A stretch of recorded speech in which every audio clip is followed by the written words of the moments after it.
Right, I'm going to, if I may, move us on to the first substantive segment of this evening's proceedings, after you've all had a taste of just how many plates the BSB is trying to spin in future bar training programme. This first substantive session is about the authorisation framework and how we can use it to promote equality and diversity in bar training. On our panel this evening, we've got Dr. Fatima Hussain, who's the Research Director at NatCen Social Research. She specialises in the design, delivery and analysis of qualitative studies and mixed methods programme evaluations, and has conducted research across a range of policy areas with a particular emphasis on race, ethnicity, gender and socioeconomic disadvantage. She's joined by her colleague, Dr. Mehul Kotecha, who's a senior researcher at NatCen Social Research and has led on numerous qualitative and mixed method studies on a diverse range of social issues, including in the areas of equality, diversity and discrimination. And both Mehul and Fatima have been engaged in some research for the BSB on barriers to training at the bar, and they will speak about their emerging findings. Also on the panel is Professor Lisa Webley from the University of Westminster, and she will be speaking on promoting equality and diversity in bar training through the new authorisation framework. Lisa is a Professor of Empirical Legal Studies and Director of the Centre on the Legal Profession at Westminster Law School, the University of Westminster. Her research interests include gender and diversity in the legal profession, regulation of the legal profession, legal education and legal ethics. And she serves on the Equality, Diversity and Inclusion Committee of the Law Society of England and Wales, and is a member of the Interlaw Diversity Forum Advisory Board and an Apollo Diversity Project Judge. Goodness, perhaps she'll tell us what those mean. Right, so our first speaker, and I think, Mehul, you're going to speak on behalf of NatCen with Fatima answering questions later. Thank you. Well, thank you very much for coming to the presentation today. I just want to share with you a study that we were commissioned to do by the BSB, which looked at the barriers to the training for the bar. As I say, it was commissioned by the BSB. We spoke exclusively to students themselves, either BPT students or students that had applied for pupillage. It was a small-scale qualitative study, but I'm privileged here to kind of bring their voices into the forum, if I may. Just to say a little bit about the context of the study was looking at, as I say, the barriers to training for the bar, particularly around three groups. One was BME groups, various types of BME groups, women, and those from a lower social economic status, really. So those are the kind of three groups we focused on. We looked at the BPTC and students' experiences of the BPTC all throughout their journey, including getting into the BPTC. And we looked at the pupillage, particularly around accessing and the application process and people's experiences of the application process. So those are the two key things we looked at. Brilliant. So in terms of the findings, there were across the pathway, across both PPC and pupillage, we came across four key core challenges that participants kind of elicited in their conversations with us. One was about perceptions of accessibility. There is still this entrenched notion that the bar itself is not open. It's closed. It's closed to certain groups. They seem to be elitist. It seemed to be open to male, Uxbridge, white candidates. That was an overwhelming message that came across. It was not open. The doors weren't open. And we'll come to talk a little about how participants negotiated these perceptions in a short while. I guess the key issue here is about intersectionality. All those three groups, the BME groups, the lower socioeconomic groups, women, all of this, they all kind of sort of had an interplay with one another, if that makes sense. And all of these kind of heightened some of the barriers that participants indicated. A key implication that kind of stemmed from that was raising awareness. Participants themselves voiced the value in being taught about the diversity in the bar at a very early stage. So people mentioned, for example, barristers coming to their school to talk about what it means to be a barrister, what the profession means, and having role models within those kind of frameworks at an early stage, an upstream stage, was seemed to be very important, really. And raising awareness of diversity across the pathway was seen to be a very important aspect of this and a key implication that emerged. I guess the second barrier that was cross-cutting was access to information. So this is information about the bar pathway, the basic information. How do you get to training to the bar and what it requires? But there's also tacit knowledge. So certainly there was there were participants who voiced challenges around not knowing what the BPC was until very much later into their academic career. But certainly there was other things around tacit knowledge about negotiating the training to the bar. So for example, where can they get financial support from? What's the value of financial support when they come and do a pupillage? Those things that only those with social connections seem to have access to. So people were talking in those terms really. So a key implication, non-surprisingly, should be around information and information delivery and messaging. So having a collated source of in-depth and accurate information and careful messaging around the training to the bar was seen to be really, really important. So part of this was saying to people, what is it like to train in a bar without putting them off, if that makes sense. The role of higher education came quite high in people's accounts of experiences in learning about training for the bar. In particular, elite universities were felt to have a much of a stronger connection to the bar and to chambers. For example, drawing on the alumni of barristers that come in and talk about what it means to be in the bar and providing support and events compared to non-elite universities or non-Oxbridge universities. So there was this case around replicating that model across the universities, so it's much more equal. And of course, there was the financial implications, particularly for those from the lower socioeconomic groups, not surprisingly. So the financial implication particularly related to, but not exclusively, the BPC. So there was a cost of the BPC, of course. That was taken into account. There's also the financial aspects. How do you finance the BPC? What kind of financial products and loans are out there?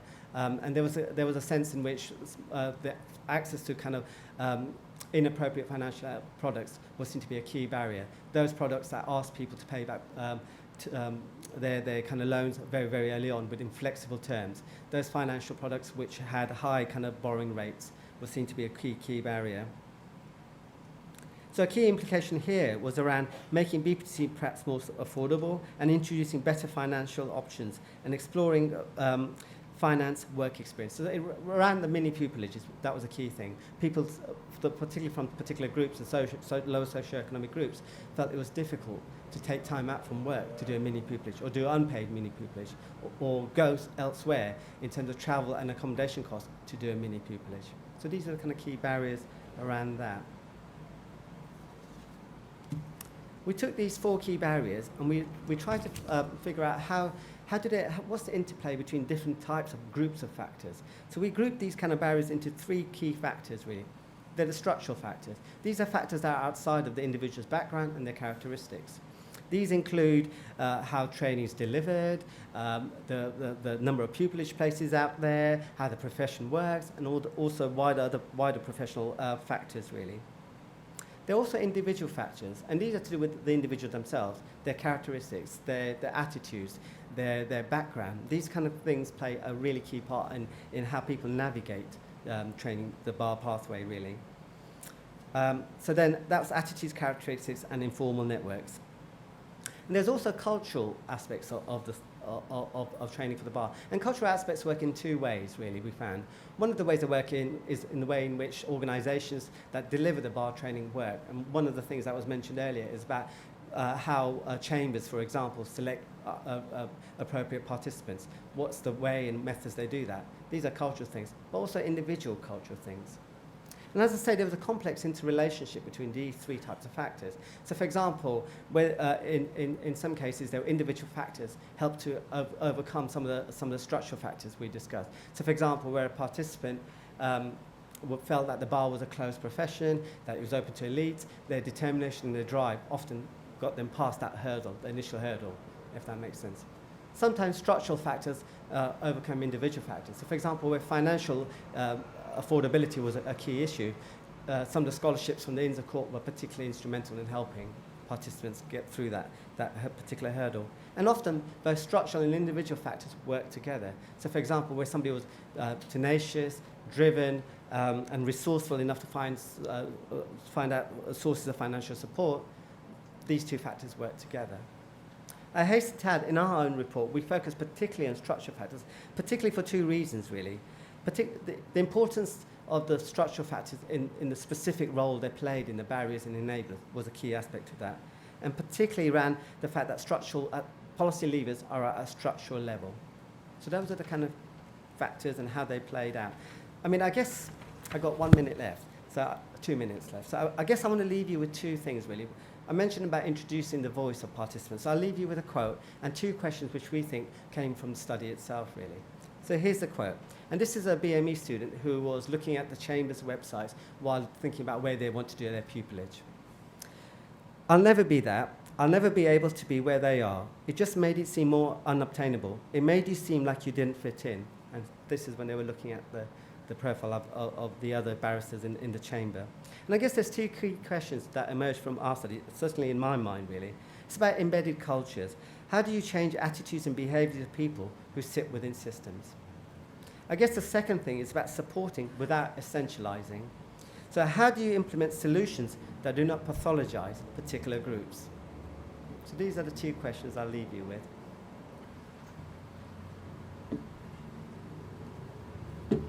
Thank you. Okay, so I'm here to talk a little bit about how the new authorisation pathway might hopefully improve things, but also things that people may want to consider that may also be risks or challenges associated with it.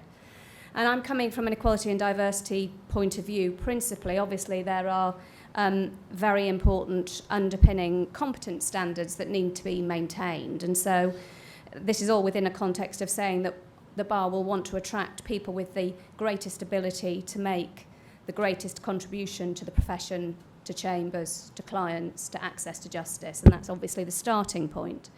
But I think there are two key things that we need to think about when we're thinking about equality and diversity in any system that we're looking to design or redesign or to evaluate.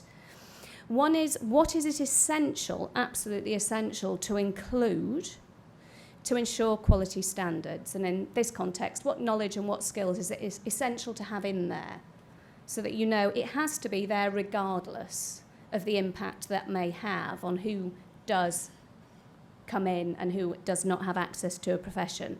And obviously a secondary question to that is, once you've worked that out, how do you assess it fairly in a way that's not going to inadvertently discriminate against anybody at all? So that's the first thing. What's it essential to include in order to ensure quality standards? The second thing, though, that we often do, I think, forget, not necessarily the bar, but more generally, what is it essential to maintain by way of professional cohesion and culture so that the profession continues to function in a way that makes it fit for purpose? But that's about what's essential, because there will be a lot which could be left to one side, potentially, that isn't essential. And if that is discriminatory, it could go. If it's essential, we need to look at ways to mitigate any discrimination. So what do we need to keep? What can we ditch? And what do we need to keep and need to mitigate?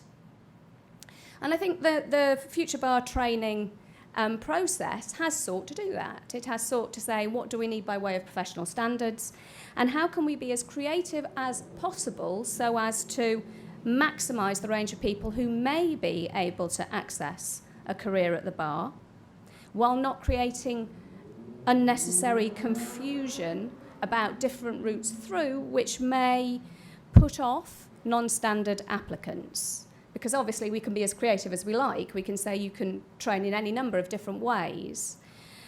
But as we know, people who have insider status tend to be able to navigate those complex systems much more effectively than those people with outsider status. People with links to the bar can usually get some advice about the best routes to go down in order to have the best possible opportunity to gain access. Those who come from non-legal backgrounds, go to university where the bar may not be that well understood, may struggle to choose the right route. So I would suggest that the three key principles, the flexibility, accessibility and affordability within the context of maintaining high standards, of course, are absolutely the right ones to be relying on, along with obviously having a desire to have a manageable number of alternative routes through to the bar. And after that, I think it's about encouraging providers to be as creative as possible in their approaches to offering the vocational pathway through. The undergraduate pathway too, that's a little bit more complicated to be very creative with, for all sorts of reasons that we can address during the questions if you like. But certainly at the vocational stage, knowing that people can do it via distance learning in the evening, a mixed model, in different chunks, burst mode, blended, all of those kinds of things are, I think, extremely helpful to people who are either looking after families alongside, need to work full time alongside, maybe struggling to juggle until they are able to enter a profession where they have a chance of earning a salary that will allow them to step away from those other means of earning a salary. But, and here's the challenge, I think, for the legal education providers in the room. The challenge of creativity is the extent to which that creativity is going to be accepted by the bar when it comes to pupilages. And that's going to be the real key. And so we can encourage the flexibility, the affordability, the accessibility at the vocational stage. We can suggest that training providers might want to think beyond the self-employed bar increasingly. They might want to think about ways in which barristers may end up, and do indeed already, provide legal services in different kinds of structures, may need to be much more tech savvy, may need to understand a broader range of legal professional functions than historically they may have needed to do. But if by encouraging that creativity, what we do is actually raise the risk for non-standard applicants hoping to go to the bar, we need to be quite clear in our messaging. So what do I mean by that? Well, much of the research that has been done and much of the experiences of people in the room, I am sure, are of would-be barristers who have made some decisions along the way or appear to have been encouraged to make some decisions along the way which have led them to spend quite a lot of money on a vocational training course or even on a degree in some cases, only to find that they are unlikely ever to gain pupillage. And at this time when we're thinking about affordability as well as accessibility and flexibility, I think if chambers and the employed bar are clear that certain routes are unlikely to be favoured by them in pupillage rounds and recruitment rounds, then that messaging needs to be made clear. Because the challenge of a legal education market is that the people entering the market are people who only get one shot at choosing how to spend their money. And not only do they only get one shot, they potentially get tainted by that decision if they go down a route which later is viewed as a second-class or worse route through to the bar. And it will be the people who are from backgrounds where they aren't able to gain first-hand advice from people who are currently making recruitment decisions, who are on pupillage committees, that are going to be the most disadvantaged. And this is the group who are already struggling to get through. And so, whilst I really do welcome the fact that the bar training framework is becoming more flexible, is allowing the opportunity, I think, for legal educators to think again about, do we have to do it this way? We have to have this content, but do we have to deliver it this way? Does it need to be done all in one go? Could we do it in burst mode? Could we have people doing it over weekends?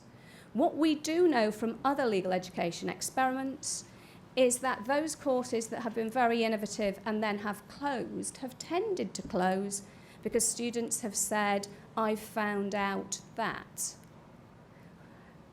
the bar will not recognise this as a high quality experience. And it's very unlikely that educational providers, having seen some of the course closures that have been rather more creative, will be willing to to risk that themselves again. It's also not fair on the students who join the programmes only to find that they're not going to be recruited. So in equality, diversity and inclusion terms, I think the steps that are being taken are extremely positive. But I think it's essential that at all stages, including the recruitment to pupillage stage, we ask ourselves, what is it essential that somebody has, and how do we assess it fairly? Going to a particular university is not a way of assessing whether somebody is an excellent would-be barrister or not, for example. Tells you nothing in and of itself. It tells you about their A-level grades, and their A-level grades tell you more about their social background than anything else.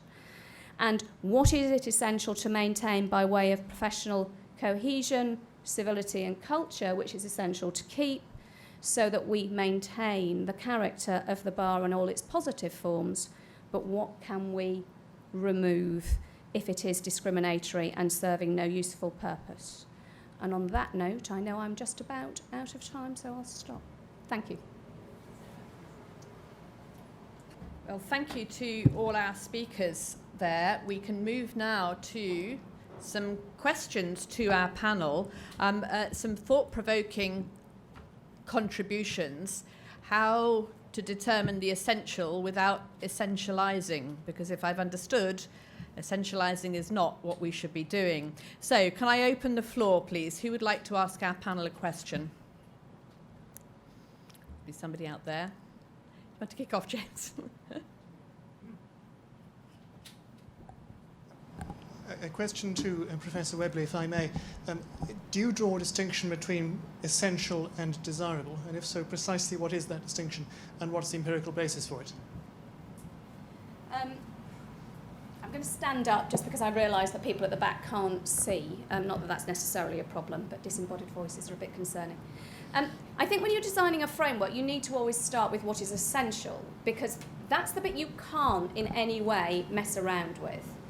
When it comes to desirable, obviously in a competitive context such as the bar, you're going to need the essentials fulfilled, and then you're going to have tremendous numbers of people who are going to meet essential criteria, at which point you're then going to have to draw up, one would always draw up a list of, okay, given this, let's say this is in the context of recruitment, then let's look at the desirable.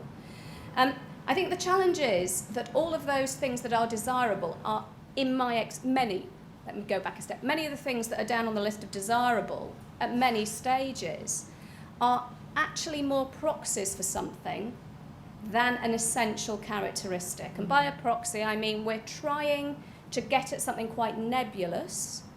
It's very difficult to assess that nebulous thing. And so what we do is we come up with proxies to try and stand in the stead of the nebulous ball of this would be desirable. And this challenge with proxies is we tend to come up with the proxies that make sense to us given our experience. Now, if you've got a homogenous profession, that means the proxies tend, but are not always, skewed towards dominant characteristics, and they don't necessarily allow for nuance to capture other characteristics. And that's why I left the word desirable out, which was a bit of a cheat, I grant you. So essential are usually the things that most people are going to be able to agree on, as we definitely need this. Once one gets to the desirable, I think it's about reflecting on what actually are we hoping to discover here, and how can we best test it via proxies, and what may be the unintended consequence of some of those proxies. We often have to use proxies. It's not always possible to do anything else. But we do need to understand which groups are likely to be hit by those, is my view. Okay, thank you. Fatima, Mehul, would you like to add anything to that? Not at the moment. I was just thinking that one of the things to really remember is that when we talk about structures and components and training, that it's the people that make the training, it's the people that deliver the training. And I think it's really important to look beyond options, but look more at who is delivering the training, what are their attitudes, how do they interact with different groups. And I think that's something that's core. And I've conducted research on a lot of systems, from social care to now training for the bar. And one of the components we forget is the people. What is their frame of reference, which Lisa mentioned, because we have our own narratives and tropes. And just to disagree with you on a point, to say non-standard, what does that mean? Yes. It's the same as saying non-white. Yes. So you are coming from a particular frame of reference. Sure. And challenging those references is an individual thing, because individuals make up the system. Yeah. Okay, thank you. The lady here, I think, was it Anne? This is the lady, yeah, that's right, yeah. Yeah, sorry. Just Annelle again. In terms of education and training, I know that the emphasis seems to be a bit more on the would-be barristers. I just wondered whether or not there was any thought, for example, under the whole CPD piece that barristers need to continue with, whether there's been any thought about doing any essential courses that address the issues of diversity. And also, for those of us who are newer students, the BCAT became the bane of our lives. And I'm just wondering, is there any thought about having some kind of test that training providers have to go through periodically in order to ensure their status to still be seen as good, diverse providers? So I think there might actually have been about 3 questions there. But one of the first points I think was in relation to actually training and continuing professional development and what we might be seeing as essential going on. Would anybody like to address that first? Have a go at that. I can see you nodding, Mehul, or Lisa, whichever. So in terms of equality, diversity and inclusion training for members of the bar, I know some work is done on that. I think the challenge is always making that training meaningful so that people don't groan and then say, why am I doing this? It's a tick box exercise, and are very cynical about it. And I think that's always the challenge. How is it pitched at a way which is sort of rich and nuanced, and also isn't going to take forever because people are under huge time pressure. And there have been various different pilots in different bits of the legal profession to try those things. I think some of the work that's been most successful is when people have gone in to pupillage committees, and I know of the odd piece of work that's been done like that, and they've gone in and they've just talked to people about how they try and select people to join their chambers, and just have a discussion about the kinds of things they use as the basis for decision making, and what may be some of the subconscious biases that go on in that, which everybody is prey to. It's not the preserve of any group, but you need people willing to engage with it, and that's the challenge. And it can make people feel, some people can feel quite defensive about it, and it depends again how it's done, who does it. That makes quite a difference in my experience. Yeah. Mehul, do you want to add anything? Yeah, sorry. It's just a footnote to your question about the BCAT. I was smiling and laughing because that came across really strongly. You talked about it being the bane of your existence. That came out really, really strongly. I think one of the things about BCAT that interested me in terms of the data was how participants saw it as another hidden cost, and how they saw providers in a particular light, if that makes sense, the training providers. So it was seen as a hidden cost in relation to everything else. So it is about affordability and finance for me in terms of dealing with the BCAT. Yeah, I think that's quite right. And just for clarification, obviously since the research that NatCen undertook, that cohort of students took the BCAT when the pass mark was at a particular level, and it has been actually increased since then. BCAT as a proxy is very interesting, actually. I probably shouldn't distract us into the statistical analysis, but for those of you who are interested in that, the information on our website about what that's actually telling us about people's, the predictive value it has for people's future success is in fact better generally than, for example, their classification of first degree. So in terms of finding those essential things and how you test them, actually BCAT is a step in the right direction. I'm not going to claim perfection for it at all. Okay. Does anybody else want to add to that? I'm sorry, I don't want to dominate, but I have used the BCAT as a... Sorry. Sorry, I had used the BCAT as an analogy, saying again it's the emphasis on the student. Is there a possibility of using that model and applying it to prospective training providers in order to verify their suitability or their diversity of outlook? Sorry, I just wanted to clarify. Forgive me, I misunderstood you. I'll park that. That's great. Thank you. So anyone, we can probably take about one more question, one or two more questions here. There's a gentleman on the left-hand side here who's had his hand up very patiently. Michael Reid from the Free Representation Unit. I actually wanted to take us back to proxies because I'm very interested in what this was saying. And I think you were sort of drawing a distinction between the essentials and the desirables and saying, desirable is more likely to have to be based on proxy. Had I understood that right? And if so, why is it that you're more able to examine directly what is essential compared with what's desirable? So the reason it's not always the case, but the reason it's often easier is because if it is claimed as essential by a profession, there's usually agreement across whole strands, different viewpoints of the profession that something is essential. And if they can work, if a whole variety of people with very different ways of thinking within a context are able to agree that something's essential, it's less likely to lead to a proxy that's discriminatory. Because it's been informed by a wider variety of different viewpoints. Once we get to desirability, and so it becomes a little bit more, well, it'd be great if, but it tends to then get more into the realm of it favouring particular ways of looking at practice. Thank you, Lisa. So one more question here. I think we're just a very short one. The gentleman here. Thank you. Hi, David Plena from the Technology and Construction Bar. I was interested in the NatCen survey, a bit depressed about the idea that there were still very entrenched perceptions, and that one way of getting around this is by having to go out to all the universities and all the other colleges to get the message out that you can be a barrister wherever you've come from. And it just struck me that in the modern world with the World Wide Web, which I've read about, one might hope that actually that could be done in a more efficient way, because the reality is the chambers are not going to get round 1,000 universities, and if they've got the option of going, they will go to the ones where they perceive, rightly or wrongly, they're going to have the most effect and find the most people who are interested.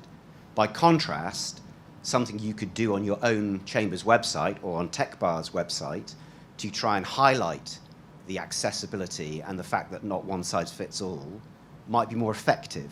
So I was a bit concerned at the idea that the way to break down these perceptions required something that might not be realistic. And I was surprised that, I would have hoped that people from all backgrounds were as able to access through the internet, almost everybody at least, in a way that maybe they couldn't before, and that might be a route to democratizing the system. Am I being naive? That's absolutely. I think one of the things that came across was that was one way to do it, is to upstream it. And upstream isn't just about information, it's about having role models too. It's having people look up to. So that legwork pays a lot of dividends, if that makes sense. But there was other suggestions that came out from what people were saying. So, for example, having case studies on the websites where people talk about realistically the challenges they faced doing the BPC or the bar training in general, and saying how they overcome them, for example, is a nice way of kind of getting that information through. So that was just one suggestion out of many that came across. And just to add to that, I don't know if this is working. Yeah, it is. Okay, just to add to that, I think there is an issue in relation to the importance of informal networks to get work experience placements. So if you know somebody who is a barrister who can get you a mini pupillage, and it's actually facilitating that process for those who do not have those informal networks, and providing information on a website may not necessarily make that happen. And I agree, it's very depressing in 2017. I've been researching these issues for over 20 years, and it's the same thing over and over. So the bar is not unique to this problem, or the training for the bar is not unique. Well, that's at least some small consolation for us. But good news is that the digital offers us hope, but it's certainly not enough yet. Can I ask you to thank our speakers on this segment? Thank you.